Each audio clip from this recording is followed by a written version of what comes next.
Hey guys, welcome back to OverTakes. This is Misfit.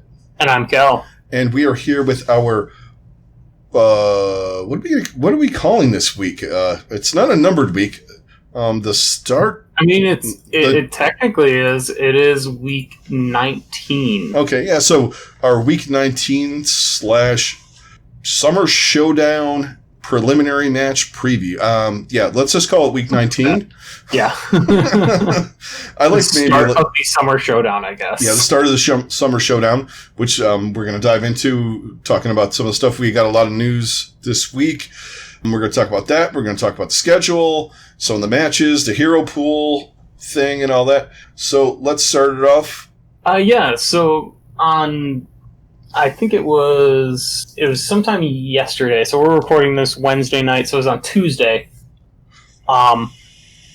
The Dan McHugh, the Overwatch esports product manager, as well as Trevor Houston, who are basically the two guys in charge of Overwatch Path to Pro, from both sides. Like, one of them, I think, is so Trevor leads is the head of the department overseeing all Overwatch esports initiatives outside of the Overwatch League. Dan is the global lead for Overwatch Contenders. So kind of like the commissioners of of Tier 2 and basically everything that's not the league. Yeah. So basically, the whole gist of it is they kind of went over the good things that they've done, some of the mistakes that they've made, and kind of basically letting people know that, hey, we're aware of the mistakes that we've made and the issues that are in it, and we are working on new things to make it better. I think one of the big ones is the third-party tournaments and how they're going to be approaching those from now on. Opening that up, I don't know if they're going to do it kind of like the way it was before OWL. Yeah. I don't know if it's going to be quite that easy, but it does seem like they haven't, basically this whole thing, they didn't announce any solid info of any major changes. They just kind of hinted at things that will be coming, but really didn't even give us much with a hint. They're just like, changes are coming. We will have more at a later date for these types of things. Which, I mean, I get it, but at least they are acknowledging the issues and they're giving us some kind of roadmap for when we'll start to see some of these changes. And basically, everything seems to be lining up for the release of Overwatch 2. Yeah, it kind of feels that way. Especially with some of the stuff opening up and with them saying that they're looking at guild systems and that kind of thing for 2. Opening up the tournament system to make it easier to throw a tournament. Look, we've talked about this even around here. Like, there's esports bars and esports or gaming cafes and stuff like that. They run mostly fighting games and they do some LOL stuff. They do some CSGO stuff. They don't do Overwatch because it's a pain in the ass. Yeah. And you have to have all this bullshit. You go through all this bullshit, and it's kind of like you have to develop a lower tier than your pros. Mm-hmm. And even lower than contenders. Right. That's what I'm getting at. You have to... Contenders is the next step. Yeah. Which needs some work. I'd like the minor league thing, but that failed. Because teams were just using it as a money grab. They weren't using it as intended. There was a lot of issues with it. But one of the things that they acknowledged with contenders is that there was a lot of games that were kind of meaningless. It would be few and far between where you would get meaningful games between good teams playing each other, and something that they feel like they've done a good job so far this season, the last couple of seasons with the tournament structure. Yeah, the tournament structure and everything, and just getting more of those big name games played. Well, that's definitely a good start. I think there's more that they're planning on expanding with that. So I'm excited to see that. But as far as the third-party tournaments, I think that really is going to be huge and absolutely crucial to the long-term health of this game. Right, and you need tournaments and stuff like that for people to have a vested interest in it as a competitive game. Mm-hmm. If you can't run a tournament locally without going through a bunch of hoops, you're not going to have a scene. Yeah, and I think they mentioned that one of the big motivators for that is the success of Fran's tournament, which she has stated in the past week or so that she wants to have another one and have it benefit charities. All the movement that's going on right now, which is awesome. I would love to see that. Shit, I'd dive into that. Anyone need a subpar Moira? I haven't played in a while. I'd actually jump back in, but even still, just like having that as a thing, like it's. But it makes it fun. Like it makes it fun and worthwhile with when you're doing things for charity. But it brings people into the game. Mm-hmm. It's sure competitive is fun for some people, but some people want more. Like someone like me, I if they did more of this stuff, I would be more apt to like, all right, so tournaments are open. I'm older, so all right, let's do an over 40 league. Mm-hmm. You know what I mean? Yeah, let's absolutely. do an over 40 tournament. Let's go. You know what I mean? I think it would be fun. Or I think there's some really cool things like that could be started with this, and I think it just brings more people into it. It brings, again, hopefully that's something that will eventually coincide with. With a guild system, right? And like we were saying with longevity of the game. How long has Smash been out? It came out on GameCube, for Christ's sake. When was that? Early 2000s. The first Smash Brothers came out on the Nintendo 64, but it didn't really become a competitive thing until the GameCube one. Yeah. I know there was some stuff with the first one. But it was the GameCube one, and I think that was like 2002, 2003. Somewhere in there, when stuff like that started taking off a little bit. I was in middle school when that came out. Yeah, I was running a Hollywood Video, and we were playing shit like that in the office. Because we had the rental GameCubes. Yeah. Playing that, and what the fuck? There was like a race, like a Mario Kart. Oh, yeah. One of the Mario Karts or something like that we would play in the office. Oh, yeah. 64, the one, though, we would play GoldenEye. Nice. So there was, so that game has been played, and that's to my still point. The gold standard for competitive Smash Brothers. Right, but what I'm saying is it's because they have open tournament systems and stuff like that. Yeah, they have bigger organized tournaments for pros and stuff like that. But if you look here, though, the one place, they have Smash tournaments all the time. And a lot of that is with, like, zero help from Nintendo. Yeah. Nintendo is so not involved in really any of their competitive esports things. I mean, they really don't make too many esports-worthy things besides that. Right. But, I mean, like, they are so not involved that it's kind of like... I know that's like a major issue that people have. Yeah, with in that community, I know I've seen a lot of people, complaining about that they fuck all. Yeah, and Blizzard does everything they can to make this a thing. So it just the third party tournament thing needs to be done. Agreed, and I think one thing that we've learned over the past couple of weeks with, I guess, the threat of Valorant, or however you want to put it, with the emergence of Valorant as a game and a competitive thing, I think it really shows that this game still has something unique enough that people keep coming back to it. Even the people that have sworn it off, being like, I just am so done with this game. They play something else, and they end up coming back. Well, because how many times has it happened in the 3 years since we started the show. Oh, yeah. I mean, we had PUBG, Fortnite, Apex, Valorant. They come back. And the other guys are going to go back to CS at some point. Yeah. It just doesn't have enough quite yet. Yeah. Enough. It'll probably get there at deviation. some point. But yeah, right now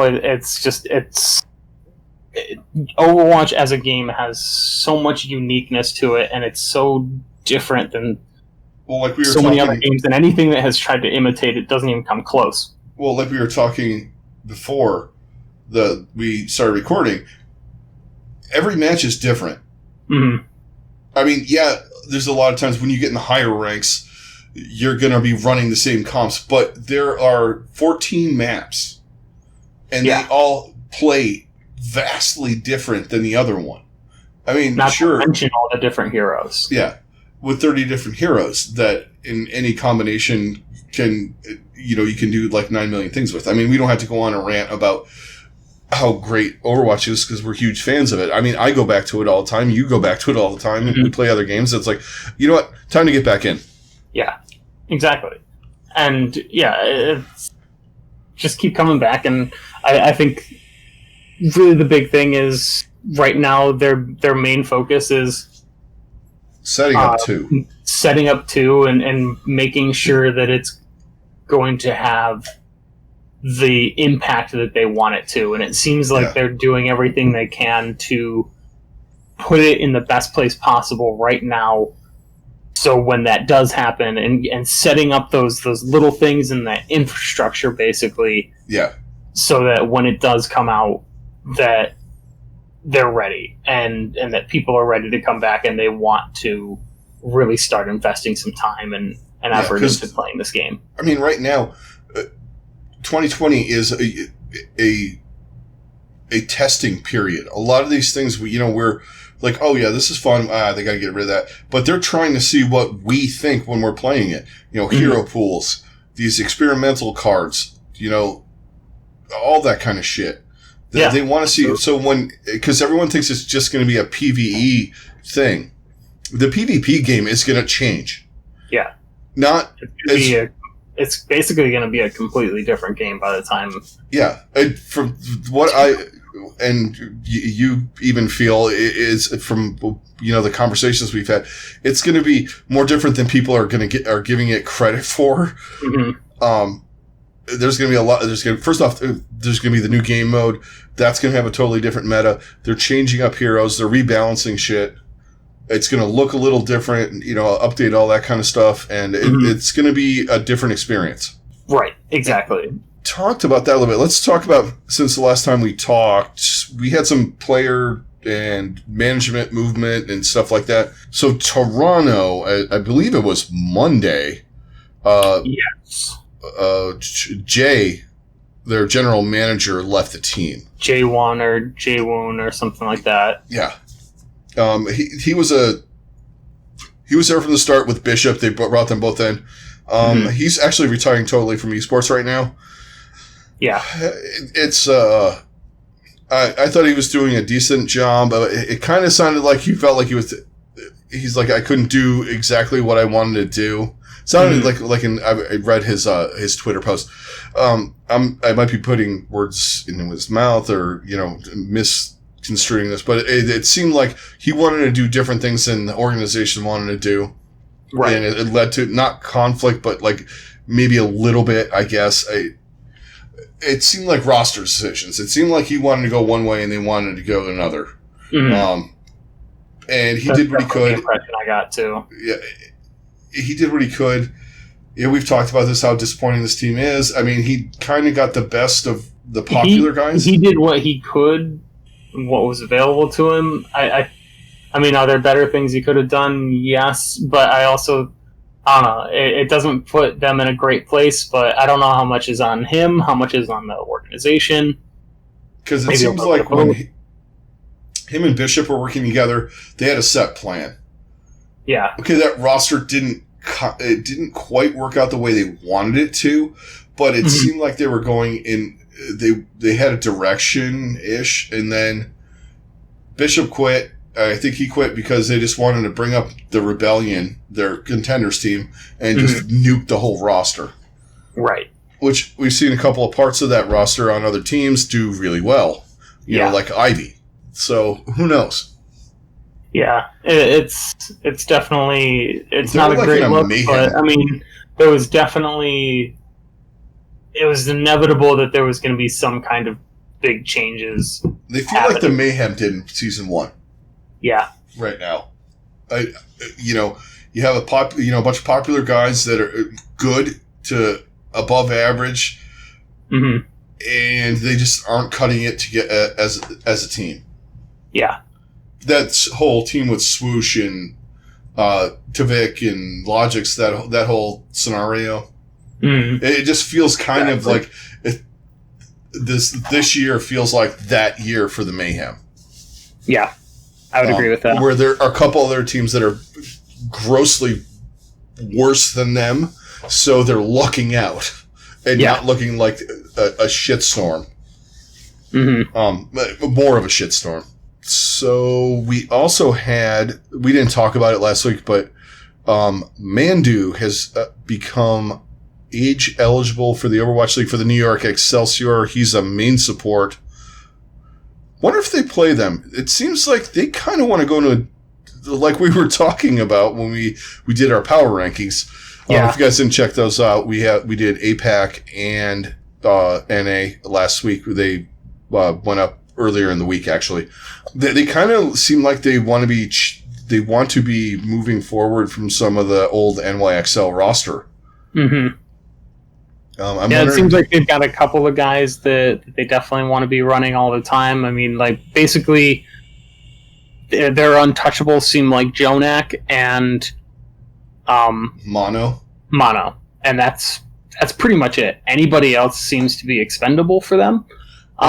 That's about where I'd put it, really, on that team. And that's not to say anything bad about some of those guys. No. It's just sometimes, like, you don't have the chemistry, or just something is just not working. Yeah. So it sucks for a guy like Animo, who's a really good player, but I mean, we'll see what happens. Yeah, it's entirely possible that he will still get playtime. Yeah, I mean, who knows? They're playing Seoul to start the thing off. They might play Animo for that just because it's going to be a tougher match. Maybe when they play Chengdu and Hangzhou, you might see more of Mandu. Or they could just say, fuck it, and throw him in there. Right. I don't know. Because I don't think Animo's done a bad job by any stretch. Not at all. But, I mean, from what I've heard about this kid, I mean, he could be so good that he puts a guy like Animal on the bench. Hey, Florida. You know who would look really good in pink and blue? Animo. Yeah, right? Put him on that team. We need Lucio. Really good pickup for you guys. That would be huge for you guys. I think that's wishful thinking, though. Yeah, we'll see what they end up doing. Just like I wanted Slime and Jexay. But we'll see. So other than that, the meat of our discussion today is probably going to be talking about the format and all of the schedule changing and that kind of stuff, and that they talked about at the post-May Melee. So let's dive into that. Yes. So basically what we've got going into the rest of the season. So right now we're going into the summer, what do they call it? Summer Showdown. The Summer Showdown. So very similar to what we were getting with the May Melee. We've got 3 weeks leading up to everything. Basically like a tournament that's going to go on. But we've got 3 weeks of play where each team is going to, in North America, is going to play 3 games. Yeah, except for Vancouver's going to play 4. Yes. Just to catch up. Yeah. It's not going to count in their final match. I think they play Atlanta. I don't think it counts in the. It doesn't count for the tournament seeding. It counts in the overall standings, though. Just because they've played like 6 matches. Yeah, Vancouver has 4 matches between week 19 and 21. The Titans versus Reign match will not count as a Summer Showdown qualifier match for the Titans, but will for the Reign. Mm-hmm.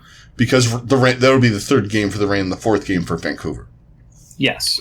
It's just to get them more playtime. Right. To see them 12th. Yeah. So basically, it's gonna play for 3 weeks. North America, each team is going to play 3 games, except for those, and then in the Asia region, they're going to play 4 because I think they have a few more games to catch up on as well. Yeah, and there's also less teams. Yeah, so they have to play a few more games. So basically, the big thing that we're getting and the major change that's going to be different is that hero pools are basically already set. They assigned the hero pools already, and they will be in effect for the first 2 weeks of the tournament or of the qualifiers.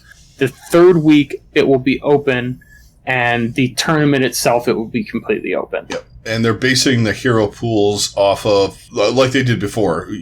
They picked them out of a algorithm with the most played heroes of the last whatever, like the last. Probably the Melee tournament and the qualifiers and all that. They probably just pulled it out of all of that. Mm-hmm. I like it to an extent. And the hero pool that we have is going to be Echo and Sombra, Diva and Brigida. I'm not as much of a fan of that for my team. And overall, I know that it was based on playtime, but it's just going to put the fucking double shield slow crap in there. I mean, I saw it. I was like, well, they're force-feeding double shield May Reaper on you. Yeah, pretty much. Yeah, I mean, hopefully teams get smart like they did the last time and work their way around it. The thing is without Brig, you don't get those armor packs on Tracer. So in a double shield meta, she doesn't have that slight invincibility where she can just run around and wreak havoc on everybody and kill your backline and all that stuff. That's the fear I have. I think we're going to get into that May McCree, May Reaper kind of thing with this. No Diva. It's going to hinder dive a little bit. I mean, Sombra kind of counters everything. So, I mean, for some teams, they're terrible at Sombra, so they're probably like, oh, thank God. Right. I know there's a lot of players, Super, that are very excited to see Sombra get Super. I think they should put Super. I want to. You know what? You know how they do these show matches and show things? Can we put Super in a match like some kind of fucking workshop mode where he has to play against 5 Sombras? God. Come on, Super. We can have like Doha. 5 gold level Sombras versus 1 Super. Versus 1 Super. It's like that. 5 Shaqs versus 1 Gorilla. Yeah. 5 gold level Sombras versus Super. Let's do this. I think that would be hilarious. Oh my god, it would be so funny. Just to watch him mauled. Yes. Absolutely. Yeah. But yeah, I think it's going to benefit some teams. It's going to hinder some teams. I like it in a way. Mm-hmm. The only fear that I have with the 2-week hero pool is when we get into the open thing, they're like, it could be the fuck it, we've been playing this for 2 weeks, let's do that. Right. It's going to bring in some caveats. So, like, you bring Echo back in and Brig back in. Some teams are going to be like, yeah, guess what? We're not doing that. Yeah, we're playing Echo again. Yeah. I think a team like Shanghai is going to be like, yeah, we're playing Echo. And, you know, my team... And I think that kind of... My team's going to be playing Brig. Yeah, like, there's definitely going to be some things. Like, I think they did enough with the hero pools that they kind of know what they're going to play regardless. Yeah, I think it'll be okay. And we've had enough balancing. I think that's really been the big major difference is we've had so many different balance changes over the past few months that there's still things that these guys haven't figured out yet. I really wish they would announce what patch we're running on. I would assume that we're going to be running on whatever is live right now. Okay. Because they announced with the last experimental mode that they aren't putting any of those. They're not putting any of those changes in. Okay. As of right now. Because Genji was still shit. Yeah. And Moira, they just basically cut her just so bad that you can't do anything. Right. And they've got a lot of things they want to do differently with Moira. So yeah, we'll see. But yeah, I'm assuming that whatever is live is what is going to be played right now. Because it's been out long enough that by the time the weekend starts that it'll be ready. And they might have known 2 weeks ago what the hero pool was. Mm-hmm. So we might have a little bit more. They want the games to be, and I actually liked the open hero pool in the last week, just so you don't get bamboozled by teams screwing around. Not screwing around, but they're not going to see this coming. You know what I mean?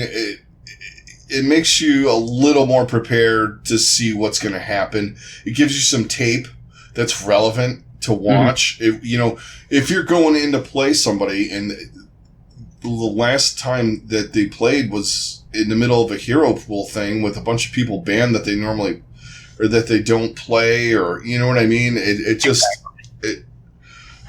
makes it a little bit easier for coaches and players to kind of to make the not that the matches were bad in that May Melee tournament, but to make them even better. Mm-hmm. Absolutely. And I think that's always going to be a goal. I feel like with the league is you always want to make your matches as good as they can possibly be. And I think that they want/don't want scenarios where they evened out this. They took a point of giving everybody kind of an even schedule where some teams aren't playing the number one team 3 times. And teams like the Mayhem aren't playing, the bottom feeder teams. You got a good mix on the schedule, which to me, it helps out a lot. I know the last one, it was just stuff they kind of went with the schedule that was kind of there and kind of did what they could. I did watch Plat Chat, and they were talking to John Spector on there this week. Check it out, guys. It's pretty good, the whole John Spector thing. But, he was saying, the way this thing was working at some point. So it was like we were calling up teams and saying, we had all 20 teams on Sunday night going, all right, where are your players? Can you play? Can you field the team? Do you have equipment? All of these things. So they've gotten it evened out on that so they can actually have even schedules. That's important. So some of that stuff, where the Mayhem played Boston twice in Vancouver, or, the Valiant ended up having to play they played the fucking Shock 3 out of 3 weeks in a row, or 3 matches in a row. You're not going to get that, which is good. I like the tournament thing that they're obviously going to run another one from, what we've seen. And the prizes and all the incentives and everything are all the same as the last one. Yeah. Tournament 50,000, winner second place 25, and you get the 3 wins, 2 wins, 1 win. And the losses I don't think the losses count in the tournament on your season record. Yeah, but the wins do. Or you get wins by getting placements or whatever. Yeah. Where you place. Yeah, where you place gives you extra wins. All right, so that's the basic gist of how it's all going to play out. Let's move on to previewing this actual week. We've got a couple good matches. Yeah, we got a couple of them that are going to be that are going to be at least worth checking out. Yeah, at least fun to watch. Yeah. So, I mean, the first game is going to be London and Shanghai. I think we already know how that's going to go. It's going to be Shanghai. Yeah. but the game after that is where we get a really interesting matchup, and that's going to be New York and Seoul. Yeah. And that's the one we really wanted to talk about. Yeah, two teams with a lot of questions. Yes. New York's got a couple of new players. Seoul has Slime. We're going to see Slime. We're going to see Mandu and Hacksaw. Right. Even without those guys playing, it's going to be an interesting match. This is like season 1 with Houston. This meta is tailored to the Seoul Dynasty. Yeah. This is our meta. I mean, you couldn't have asked for a better fucking hero pool thing if you're Seoul. Right. You really couldn't. Like, everything that they're absolute dog shit on is banned. Exactly. Like, they don't have to play Echo. They can't play Sombra. They're mediocre at Sombra. And you it's also a waste to put a guy like Prophet on Sombra. Or even Fitz. Yeah. Yeah, he's decent enough on Sombra, but I'd rather see him on Ashe or something, you know. And Prophet, Tracer's still there, so you could see him doing that. But they run the double shield with the May Reaper thing. They run that really well. Yeah, absolutely. And we'll see what New York pulls out here. Because I mean, like, we talked a lot about New York and both of these teams. This was our whole debate on the APAC. This is, I mean, is Seoul better than New York? Is New York better than Seoul? I mean, we're going to find out. This is definitely going to be a good insight into that question. Yeah. I don't think we'll get a definitive answer. No, but we'll know one thing for sure. Can New York play that play style that Seoul plays? Right. Because Seoul's going to roll out with that double shield thing. Oh, absolutely. I mean, they definitely are. And they don't have to play Diva either. Right. Which, that also benefits them. Yeah, it really does. But, New York Hotba is okay on everything. They have, like, Libero in the tank line. The Masters of None can play everything. Yeah, but I mean... Who you like in this? I'm probably going to go... I'm going to go with Seoul in this game, just because they're going to get to play their best. Yeah.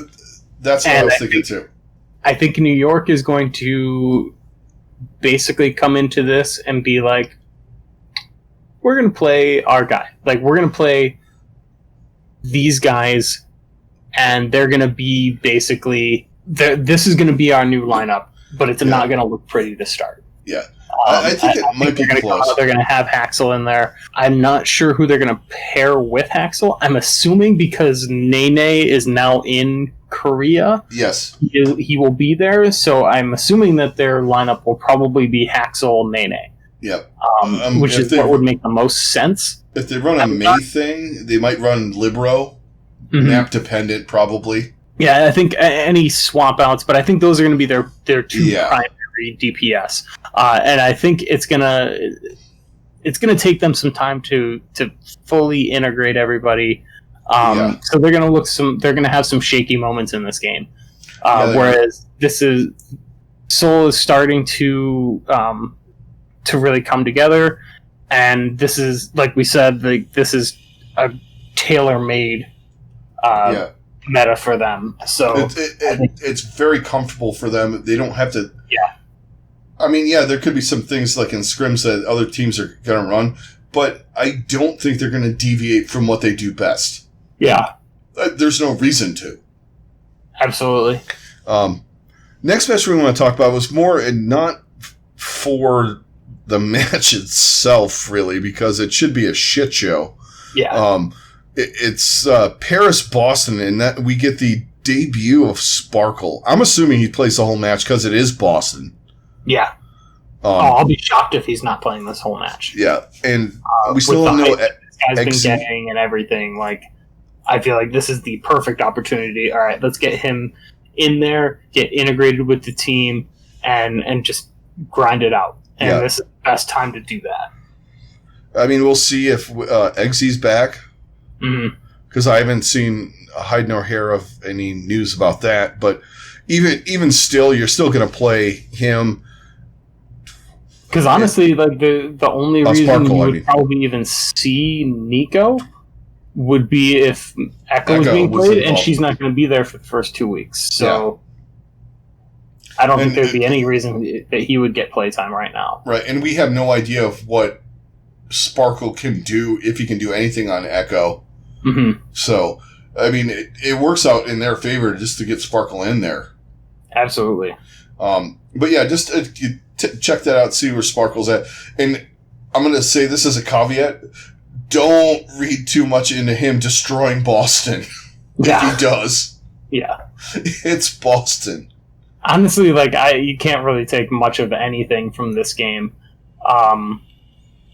Especially, like, it also, this meta hurts Boston, too, because one of their better players is Color Hex when he gets to play Echo, and he doesn't get to do that. So, and you can't do that really hurts them a lot. Yeah, and his other good heroes, one of them is Doomfist, and you're not going to run Doom Sombra is kind of the pairing. Right, and not having Sombra hurts, but I do think you might see him Doom. You might see him Doom just because the double shield, like that is, he's really good against double shield. But so I think that's really, and that'll be select times because I think the rest of the time it's probably going to still be a lot of May Reaper. Yeah, or May McCree. Or I don't know how I feel about yay Sparkle. Oh, he has to play May. Yeah, right. And we'll see. I mean, I think he's got a pretty good Doomfist too. So if it comes down to that, we'll see who can win that battle. Next match we want to talk about is my boys versus the Dallas Fuel. This might be the match of the weekend, honestly. Yeah. When the fuck did you ever think you're going to say that? Yeah, right? It's usually the clown fiesta of the week for the last 2 years. Oh, God, we got Dallas and Florida. What the fuck is going to happen in this one? Taimu going to play main tank? Yeah. Throwback for you guys. Right. Taimu Winston. Slightly better than Rujay Kong. Oh, man, Rujay Kong. Yeah, so I'm genuinely excited about this game. So am I. I really enjoy watching your team. They just have some... Yaki is just a joy to watch. He's so freaking good. Yeah. And Gargoyle's a beast. The same way. Yeah. And, I mean, you got Decay playing, but I like Florida's tank line a little bit better. Yeah. Gargoyle's a monster. Yeah, Gargoyle is really good. And even his Diva is a little weird. I think he's just got so used to playing Goat's Diva, which is a totally different animal than playing normal style of Diva. But his Sigma is really good. It's filthy. And I just say it. It's filthy. Yeah. What he did on Blizzard World.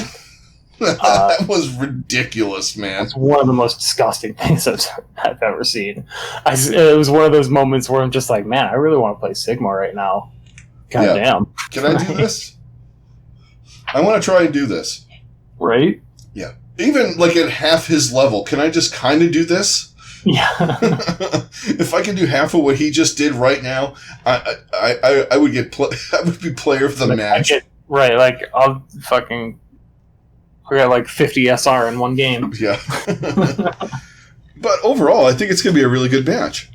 I'm looking forward to it. I got high expectations for Dallas and for Florida, honestly. And I think this is a good way to start this off to see where both of these teams are at.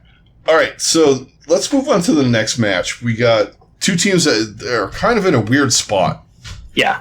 We got Atlanta... LA Gladiators. This is a big match for both of these two teams just to see if they're viable, really. For me, I mean, to see... Well, first off, if we see an appearance of Erster... Right. And to see where the Gladiators are at, because they kind of... like we talked about numerous times, that they kind of disappointed, much like Atlanta did. I mean, I'm definitely going to be tuning into this one, but it's got a lot of questions that could be answered. Mm-hmm. You know, especially with Atlanta, more roster wise with Atlanta and gameplay wise with LA for me. Yeah. I'm with you on that. Atlanta, it's more of are they going to run Baby Bay, and what tank line are they going to run? The Gladiators, to me, are they going to put this together with these pieces they have that are individually great? Are they going to be able to like make a run finally with a roster that should be making runs? When you have guys like Birdring, you picked up on kind of on a whim, it seemed like to me, to see if he had anything left, and he's one of the best performers on the team. Mm-hmm.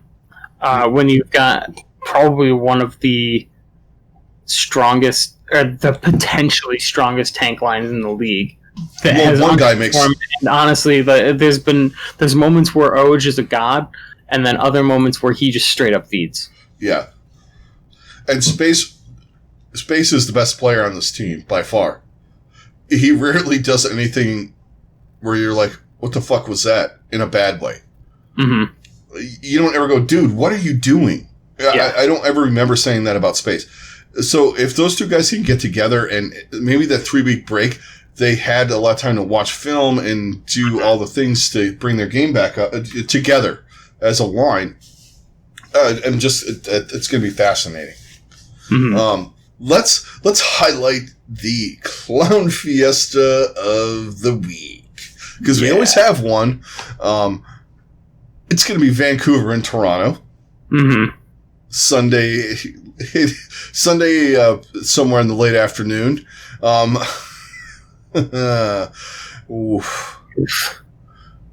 This is what a shit show. Yeah, this is actually big for Toronto, in my opinion. They need to just come out and say, you know what, let's take care of business. And Surefour could appear from what I mean. He's been appearing on social media enough. Yeah, he could appear in a fucking game. I don't want to get into my thoughts on some of the burnout stuff because I'll just sound like a boomer. More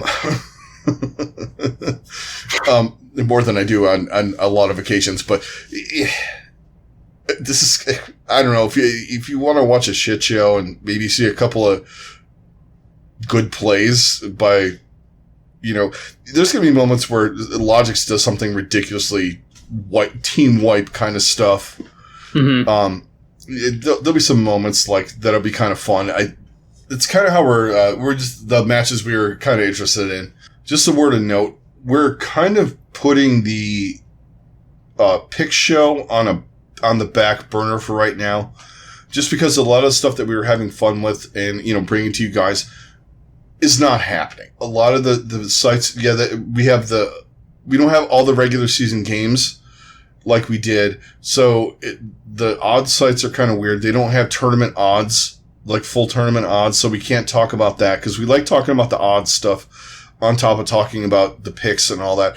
So for the foreseeable future, our full pick show is going to be kind of nixed. We'll revisit it at some point if we can get some kind of solid odds, a solid blueprint to move forward with it. But right now it's kind of on the back burner. But we're not going to not pick all the matches because we have the right-click picks where we go through the whole slate of games. We're going to do that really quick. If you guys remember from the pick show, it's what we always finish the show off with that. We're going to do that with our previous shows from now on. So, all right. Here we go for week 19. Saturday, starting with Saturday, 4 a.m. Eastern Standard Time. We have the London Spitfire and the Shanghai Dragons. Shanghai. Yeah. All right. On Saturday, next match, we have the New York Excelsior taking on the Seoul Dynasty. Like I said earlier in the show, Seoul. Yep, I'm going Seoul. Next match, we move to 3 p.m. in the NA. We have the Paris Eternal taking on the Boston Uprising. I gotta go Paris. Yeah, same.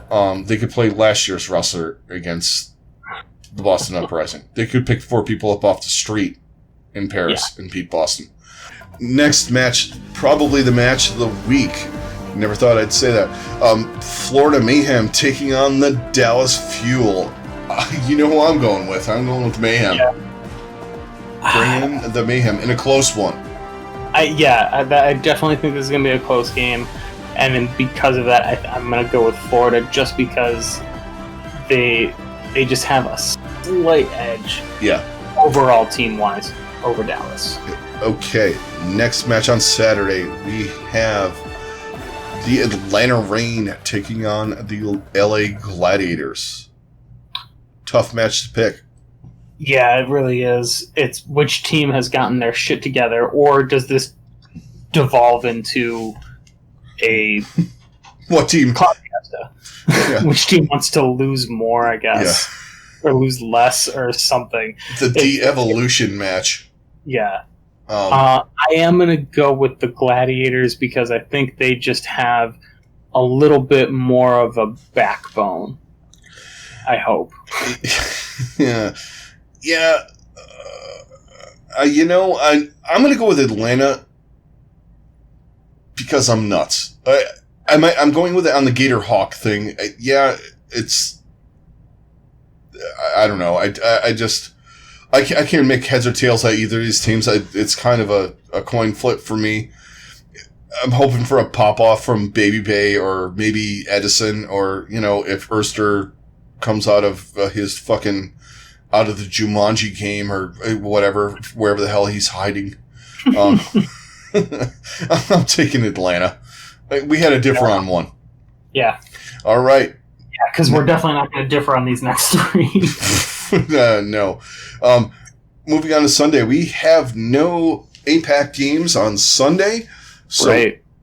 Which is weird. A lot of those teams, though, they've all played a bunch of matches against each other, so they probably just needed to kind of let New York and Seoul and a couple of teams that were in the hole, however they're doing it, whatever. We have first match on Sunday, 3 p.m. Eastern Standard Time. We have the Philadelphia Fusion taking on the Houston Outlaws. Billy.